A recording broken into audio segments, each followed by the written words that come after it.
Alright guys, welcome back to Frugal Homestead. So today I thought it was finally time for us to talk about the wooden blocks. The update on this has been one of our most requested in the comments videos. So last year we used about half wooden blocks and half split wood. As you can see behind me, the wood building is completely empty. We're done with winter, we're into spring. We pretty much came out about perfect on the firewood. Of course, as it always happens, we've got long stuff laying on the ground that still needs cut up, and it'll be burnt on the next few cold nights, because we're only really having fires probably about once a week on the real cold nights. Now, that video went crazy. And the comments were amazing. We did have some where people were less than friendly, and that's okay. Everybody's entitled to their opinion. We had a lot of good ideas, but the point of the whole video was to show you guys that there's ways to do it without breaking your back that are still cost effective. And that in the comments was shown even more. There was people from Missouri and Alabama and Mississippi, a lot of the southern states where these are basically given away. There's plenty of people all over the country, as well as some in Canada, talking about sawmills and the Amish and buying loads loaded for like 25 bucks of slab wood. I mean, that's amazing, guys.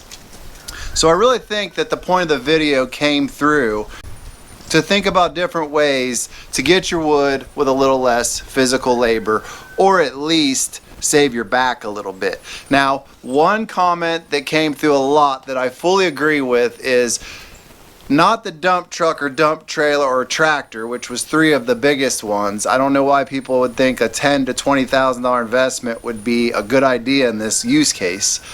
But the dump bed system where you have the mat and you crank it out, Harbor Freight sells one at a reasonable price. We're going to go down that route and test that and see how more helpful that is. Now, another one I never really understood was a lot of people said you should be wearing gloves. Now, these are not real splintery. These have been run through a sawmill, so I kind of don't understand that thinking. I mean, I have calluses on my hands because I've worked my entire life. I mean, I guess gloves are a good idea in general practice. But so many comments saying you should wear gloves, and I was just kind of random to me. Maybe that's just because I have worked my whole life and have calluses on my hands. But anyways, moving on, let's talk about the comparison of, say, split wood or branch wood versus the blocks. I can stand here and hold these two pieces of wood. This one was brought home about the same time this one was cut and brought home. Okay? This is super wet. This is very dry. I don't want to get into the science behind it because everybody in the comments will get in a big argument about what's what. But my guess, and this is a guess, so don't freak out, is that the split wood is cut with a chainsaw and allows it to sweat out the end because it didn't spend a lot of time with a saw slowly going through it. It was rough cut. And then they get split to where they're not cut, they're just split open grain. This allows a little more moisture to come out, I think. I'm not 100% sure on that. But if you've ever seen the way that the big wood blocks, the homemade like sawdust blocks they burn, or the way pellets are made, they're extruded through heat and the natural oils in the wood close it and seal it. And that's how they're made. There's usually not any glues or modifiers added. So I'm wondering if the slow running bandsaw closing off these grains and heating these oils up, kind of smoothing them out, is closing the grains off on these sides. And in the cross cut they use a standard saw, so this would be where most of your drying and like as it gets hot and cold, most of it's released. I'm not 100% sure on that, but I can tell you that when I fill the stove with these blocks versus filling the stove with split wood or whatever, which this is actually like a super small piece because most of ours are split huge. These burn so much longer, but you also can see them steam and bubble out of the ends. Same basic grade of wood, because I pulled out the oak ones and did a full red oak fill with this, and then I had a bunch of big chunks of red oak. And I filled the stove with both, and these ones burnt almost 3.5 hours longer at the exact same settings. Now, I really think that if you just were to take a piece of red oak and a piece of this and got two that were basically the same weight and set them out in the sun, this would dry much, much slower. Something to think about. Now, these were great for filling the stove overnight so I could actually get a full night's sleep rather than me having to stay up late, fill the stove, and then my wife get up to go to work in the morning and she fills it. That allowed a lot of flexibility in our schedule, more than we could even do with red oak cut into full length and filling it, because these burnt so much longer. Now, you also could see these were wet more when you went to clean out the stove after we burned a lot of blocks, because there would be moisture that came out and got in the ashes, which would clump up the bottom of the stove, whereas the split wood didn't have so much of that. There was also a lot more ash content from the blocks because there's more moisture in them. Now, with that said, I still think these are an amazing option all around. And another reason why I wanted to do this video with this background is because this is getting tore down as we are building a tiny home and moving down to our property next door. This one will end up getting sold. So with our tiny house, we won't have an inefficient stove outside blowing heat in. The stove will be inside, which means instead of burning 10 cords of wood or roughly 25 truckloads of block, we'll be able to do it with probably more like 4 or 5 cords for a winter.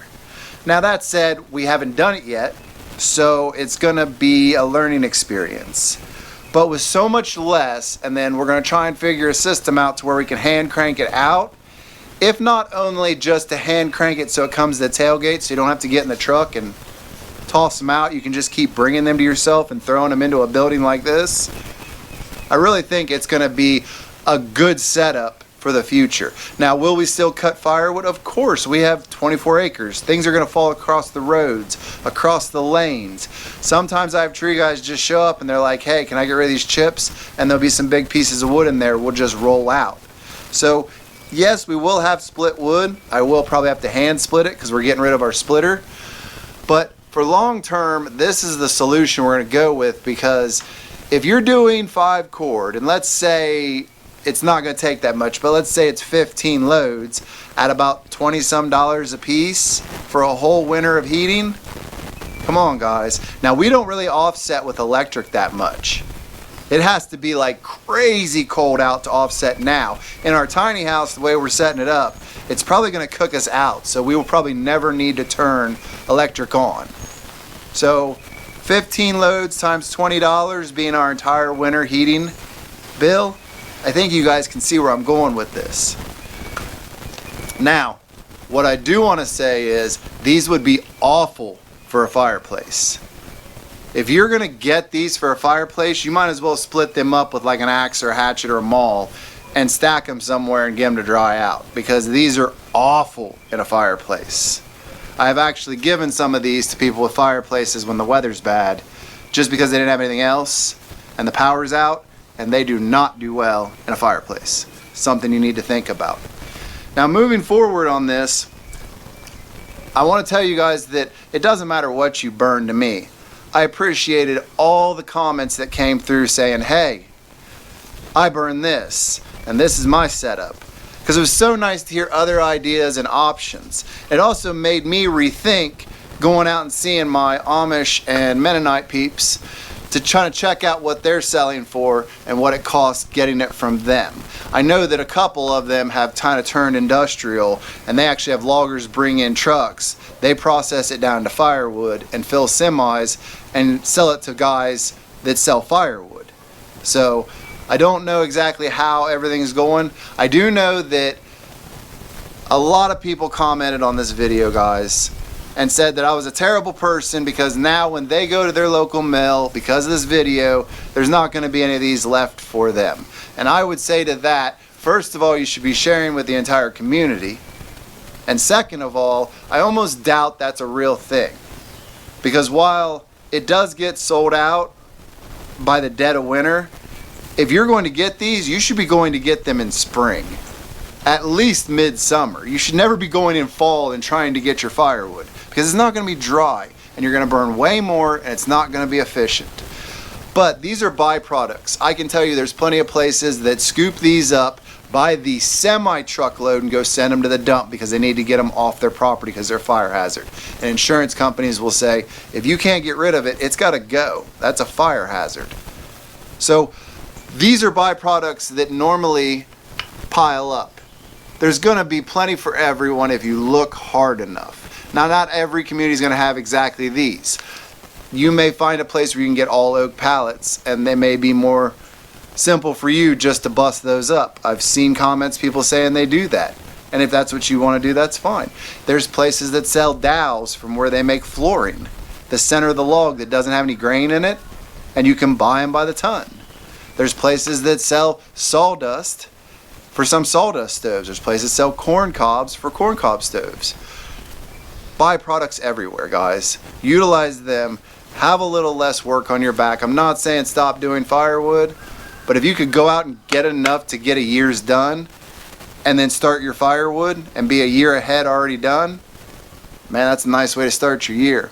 But we're going to do a video to see how long it actually takes us to get our 5 cords of these home. Especially if I get my tailgate fixed and we can get that crank out bed mat to pull them out. I really want to see how much it's going to cost this year because prices can go up. We live in inflationary times. I have no doubt I'm going to see $5 more on the load or something. But I also want to see what it takes in gas. I want to see what it takes in time and manpower. So be looking for that video. I promise you I will make it as informative as possible. But with that said, as you know, here on the Frugal Homestead, we just want to take the best of the old and new ways, put it together to make the most efficient life for us to enjoy possible. And we hope that you join the family by going down, hitting that subscribe button, hitting the notification bell, hitting down there up the comments and discussing about the whole situation and what you think. If possible, take the time to go down and give us a like, and we will see you in the next one.